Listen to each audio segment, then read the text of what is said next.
Hello guys, welcome back on my channel Maths with Magic. Today we'll discuss the word problem which is given in exercise 8E Junior Maths book class 5. Okay, and these word problems are based on fraction. तो चलो शुरू किया जाए. On Sunday a restaurant had 100 guest. मतलब Sunday के दिन, ठीक है ना, संडे को किसी रेस्टोरेंट में 100 गेस्ट थे. ठीक है, गेस्ट यू नो ना, ठीक है, full stop. 13/20 of the guest were male. मतलब 13/20 मतलब ये जो टोटल गेस्ट थे ना, उसका 13/20 गेस्ट क्या थे, मेल थे. तो बताओ हाउ मेनी वर फीमेल. तो ध्यान से समझना, पहले जो लिखा उस लाइन को देखो. Total number of N for number of guest, ठीक है, इक्वल टू 100. ओके, तो कह रहा है इस लाइन का मतलब समझ आ गया कि on Sunday a restaurant had 100 guest. तो चलो लिख दिया, total number of guest is equal to 100. Done.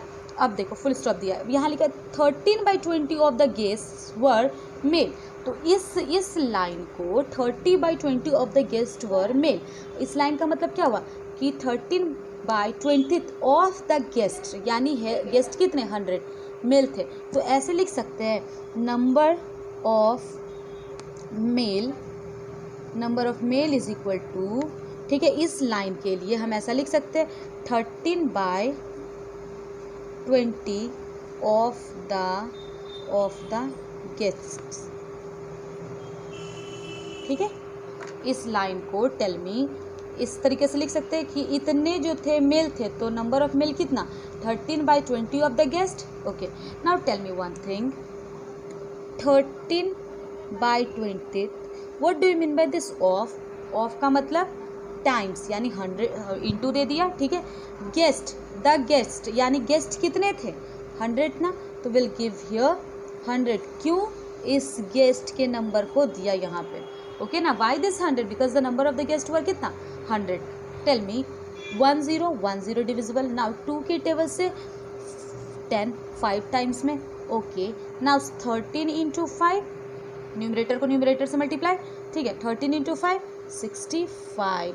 Now tell मी, क्या हमें नंबर ऑफ मेल मिल गया 65. हाँ, तो अब क्या निकालना है, नंबर ऑफ फीमेल. देखो टोटल गेस्ट 100 थे, जिसमें से फीमेल हो गई, मेल हो गए 65, तो फीमेल कितनी होगी, तो number of female is equal to 100. Total guest थे, उसमें से मेल की संख्या को क्या कर देंगे, मेल के नंबर को माइनस कर देंगे. We will get 35. Is it clear, so easy. एकदम लाइन को ध्यान से समझना है. जैसे क्या कह रहा था, ऑन संडे को और रेस्टोरेंट हैड 100 गेस्ट. तो चलिए फर्स्ट लाइन के लिए हम ये स्टेटमेंट लिख सकते हैं, total number of guest is equal to 100. Done. Now for this one 13/20 of the guest were male. Okay, तो number of the male is equal to 13/20 of the guest. बस इस लाइन को दिस लाइन, ठीक है, इस line को यहाँ पे लिख दिया 13/20 ऑफ द गेस्ट. ठीक है, क्या थे, मेल, तो मेल. तो जब 13/20 ऑफ का मतलब इनटू द गेस्ट कितने, 100, तो 100. डन. तो अगर डिवाइड कर लिया तो विल गेट मल्टीप्लाई डिवाइड जो भी था करके 65 मिला. तो ये हो गया नंबर ऑफ द मेल. तो फीमेल कितनी, तो 100 लोग थे, जिसमें से मेल माइनस कर देंगे, तो will get the number of female. Okay, now come to the question number 2. Okay, Aadi had ₹50. Aadi के पास 100 रुपया था. कितना रुपया था, 100 रुपया. ठीक है, ध्यान से समझना. He spends 2/5 of it. ध्यान से समझना क्या लिखा है, वर्ड में लिखा है ये 2/5. ठीक है, आदि के पास 50 रुपया था. He spends 2/5 of it. Okay, उसने 2/5 खर्च कर दिया. इट किसके लिए, 2/5 ऑफ इट. ये it, this it is for what, it किसके लिए, किसका 2/5 खर्च कर दिया. तो 2/5 किसका खर्च हुआ, इस 50 रुपीज़ का 2/5 खर्च हुआ. ठीक है ना. Now A number, how much money does he spend, कितना खर्च हुआ, तो खर्च कितना, 2/5 of 50. And how much money was left. Okay, तो लुक यहाँ पे क्या लिखा है, टोटल मनी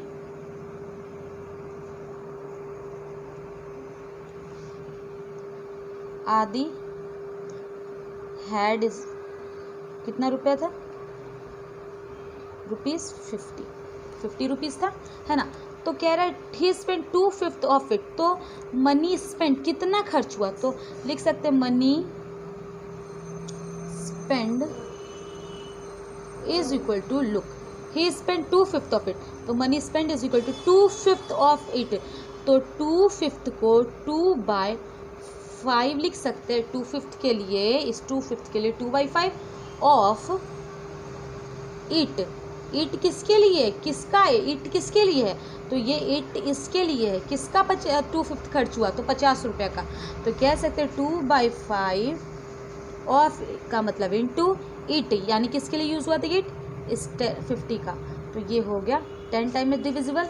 नाउ व्हाट 10 × 2 20, यानी उसने खर्च कर दिया 2/5 ऑफ इट, यानी उसने 20 रुपया खर्च कर दिया. ठीक है, तो लिख सकते हो आदि स्पेंड 5, तो लिख सकते हैं फर्स्ट आदि स्पेंड ₹20. हाँ, अब बताओ क्या कह रहा है दूसरा B number, how much money was left, कितना पैसा बचा था.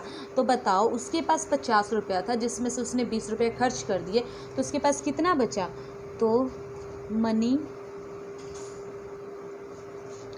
लेफ्ट यानी जो इज इक्वल टू ₹50 माइनस ₹20. तो आदि के पास कितना बचा, ₹30. तो Aadi left with ₹30. Okay, now come to the third question. And before proceeding to the third question, let me remind you all, अगर अभी तक आपने मेरे चैनल को सब्सक्राइब नहीं किया तो प्लीज़ सब्सक्राइब माई चैनल.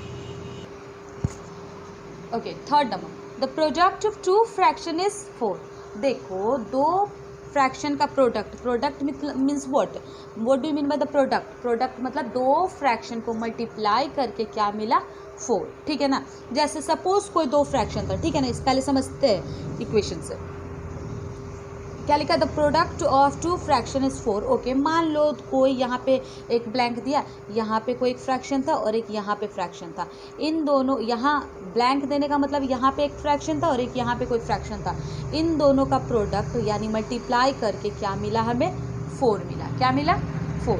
ठीक है, if one of them, if यहाँ इस लाइन के लिए the product of 2 fraction is 4, तो हमें नहीं पता कि कौन सा फ्रैक्शन था. ठीक है ना, तो एक यहाँ पे कोई फ्रैक्शन होगा और यहाँ पे, उन दोनों को मल्टीप्लाई करने पे क्या मिल रहा है, 4. अब if one of them is 3/8 find the other fraction. मान लो इन दोनों ब्लैंक के जगह पे एक जो है 3/8 है.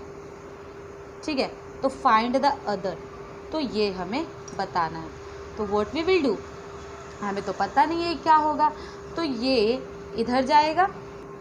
तो देखो हमें ये नंबर पता नहीं है, है ना. अच्छा, एक छोटा सा और एग्जाम्पल लेते हैं, इस क्वेश्चन को छोड़ के एक एग्जाम्पल लेते हैं. ठीक है, जैसे सपोज इसे छोड़ दो. मान लो 2 नंबर का प्रोडक्ट दिया है आपका 10. क्या दिया है, 2 नंबर का, यहाँ इन दोनों, यहाँ पे कोई नंबर है और यहाँ पे कोई नंबर है, जिसका प्रोडक्ट हमें 10 दिया है. ठीक है ना, और उसमें से एक नंबर, यानी यहाँ रखो या यहाँ रखो, उसमें से एक नंबर 2 है, तो दूसरा क्या होगा. तो व्हाट वी विल डू, क्या करेंगे हम, यहाँ पे क्या होगा. तो मान लो यहाँ पे x है, हाँ, तो 2 × x, 2x हो गया. 2 मान लो ये नंबर हमें नहीं पता, तो या छोड़ो ऐसे ही रहने दो. 2 × x है इज इक्वल टू 10 हुआ. तो ये इसके साथ मल्टीप्लाई में है और x का तो वैल्यू पता नहीं है, तो x यहीं रह जाएगा. और जो इसके साथ ये मल्टीप्लाई में है, तो ये इक्वल टू के जब इधर आता है, यानी ये जो नंबर है इक्वल टू के इस साइड आएगा. ठीक है ना, तो वो डिवाइड में चला जाएगा. तो ये इससे कितना आ गया, 5. ठीक है, तो सिंपल सा कहने का लाइन क्या है कि ये जब इक्वल टू के इधर है, जो इस साइड आएगा, तो वो क्या हो जाएगा, डिवाइड हो जाएगा. इससे क्या हो जाएगा, 10 से डिवाइड हो जाएगा, ठीक है, क्योंकि हमें यहाँ का वैल्यू नहीं पता और यहाँ क्या है, मल्टीप्लाई। हम आपको पहले बता चुके हैं, जब भी कोई जैसे इक्वल टू के इधर है, हाँ, अगर यहाँ पे प्लस में है कोई नंबर, इधर आकर माइनस हो जाता है, इधर माइनस में 2 है मान लो, ठीक है, तो इधर आके प्लस में हो जाता है, ठीक है, +2 हो जाता है, ओके। यहाँ डिवाइड मल्टीप्लाई है तो इधर आकर डिवाइड हो जाता है, इधर डिवाइड है तो इधर आकर मल्टीप्लाई हो जाता है। सेम केस इधर से, अगर इधर माइनस है तो इधर आके प्लस, इधर प्लस है तो इधर आकर माइनस, इधर डिवाइड है तो इधर आके मल्टीप्लाई, इधर मल्टीप्लाई तो इधर आकर डिवाइड, तो इस तरीके से चलता है, ठीक है। तो उसी तरीके से कहने का सेंस है कि हमें यहाँ नहीं पता तो हम क्या मान लेते हैं, x मान लेते हैं, ठीक है। तो ये नंबर इधर जब आएगा तो क्या होगा, यहाँ पे डिवाइड हो जाएगा, है ना, तो x यहीं रह जाएगा, 4 यहाँ था और डिवाइड होगा 3/8, ओके। चलिए, तो x is equal to what, जब डिवाइड करते तो साइन किस में चेंज हो जाता है, इनटू में, और ये क्या हो जाता है, रेसिप्रोकल, 8/3, ओके, 8/3। नाउ 3 से तो 4 डिविजिबल नहीं है, 3 से 8 भी नहीं है, तो 4 न्यूमरेटर को न्यूमरेटर से मल्टीप्लाई, 4 × 8 32/3, यानी x क्या है, ये unknown number, unknown fraction, okay. अच्छा, इसे मिक्स्ड में चेंज कर सकते हैं तो वी विल गेट 10 2/3। अगर आप इसे मिक्स्ड में चेंज करोगे यू विल गेट 10 2/3। तो कह सकते हैं द रिक्वायर्ड फ्रैक्शन इज 10 2/3। ध्यान देना, इसके साथ ये मल्टीप्लाई में है ना, तो इक्वल टू के इधर आकर ये डिवाइड में चला जाएगा, तो इसे हम यहाँ 4 के साथ डिवाइड में ला दिए। x क्या है, x मानो, a मानो, b मानो, जो मानना है आपको वो आप मान सकते हैं, जो भी अल्फ़ाबेट मानना है वो आप मान सकते हैं। मेरा मन था हम a मान लिया तो a मान लिया, ठीक है। चलिए, 4th question, what should be divided by this to get this। कह रहा है 4 number, what should be divided by this, यानी 2 1/4 से क्या डिवाइड हुआ, तो ये क्या मिला, 2/3, टू गेट 2/3, ओके। तो देखो, जैसे हम आपको क्या बताएं, यहाँ पे ये मल्टीप्लाई में था, इधर आके इक्वल टू के आके ये वाला नंबर क्या होगा, डिवाइड में, ठीक है। तो उसी तरीके से हमें नहीं पता यहाँ क्या होगा, ठीक है ना, तो ये इसके साथ पहले तो कन्वर्ट कर लेते हैं, 4 × 2 8 + 1 9/4 डिवाइडेड बाय, नहीं पता हमें, ठीक है ना, तो x मान लो 2/3, ओके। तो ये इसके साथ डिवाइड में, तो उधर जाकर क्या हो जाएगा, मल्टीप्लाई में। देखो ये इसके साथ क्या है, डिवाइड है, हाँ, तो इक्वल टू के जब इधर आएगा ये फ्रैक्शन तो क्या हो जाना है, डिवाइड मल्टीप्लाई, तो x यहीं रह जाएगा, क्योंकि हमें x तो पता नहीं है क्या है, हमने अननोन फ्रैक्शन को क्या माना था, x माना था, ठीक है, इसलिए ये x यहीं रह जाएगा 2/3, ओके। और ये इधर आकर क्या हो जाएगा, मल्टीप्लाई 9/4, ओके। नाउ ये इससे कितनी बार में डिविजिबल है, 3 टाइम में, 3 के टेबल से, ये इससे 2 के टेबल में 1 टाइम में, और ये 2 टाइम में। तो क्या आ गया हमारा फ्रैक्शन, 1 × 3 3, 2 × 1 2, है ना। तो यानी अगर आप इस फ्रैक्शन को इससे डिवाइड करोगे तो you will get 2/3 as a question, okay. तो कह सकते हैं therefore the required fraction is 3/2. The required fraction is 3/2. Either you can change this into mixed fraction also, 1/2, okay. सबसे बड़ी ज़रूरत क्या है हमें कि ये इक्वेशन लिखना। अगर आपने इस इक्वेशन को लिख लिया, ठीक है ना, इस इक्वेशन को अगर आपने लिख लिया है तो उसके बाद कोई दिक्कत नहीं होगा। बस देख लो, इसके साथ ये डिवाइड में है तो इक्वल टू के उधर ले जाकर मल्टीप्लाई में कर लो, है ना। इसके साथ ये डिवाइड में था, ये x क्या है, अननोन नंबर, अननोन फ्रैक्शन, ठीक है। तो इस यहाँ डिवाइड में, तो इधर लाकर क्या कर दिया, मल्टीप्लाई। यहाँ पे ये मल्टीप्लाई था तो इधर लाके क्या कर दिया, लाकर डिवाइड कर दिया, और डिवाइड का फिर रूल क्या है कि जिससे डिवाइड करते हैं, ठीक है, उसे रेसिप्रोकल में चेंज करते हैं, यानी डिवाइज़र को रेसिप्रोकल में 8/3 था, 3/8 था, तो इसे रेसिप्रोकल में चेंज करके क्या ले आए 8/3, ठीक है, साइन चेंज हो जाता है, डिवाइड का मल्टीप्लाई में हो जाता है। Okay, now rest of the 4 questions we will solve in our next video. Okay, और अगर कंटेंट अच्छा लगे तो please do not forget to do likes and comments. Thank you once again.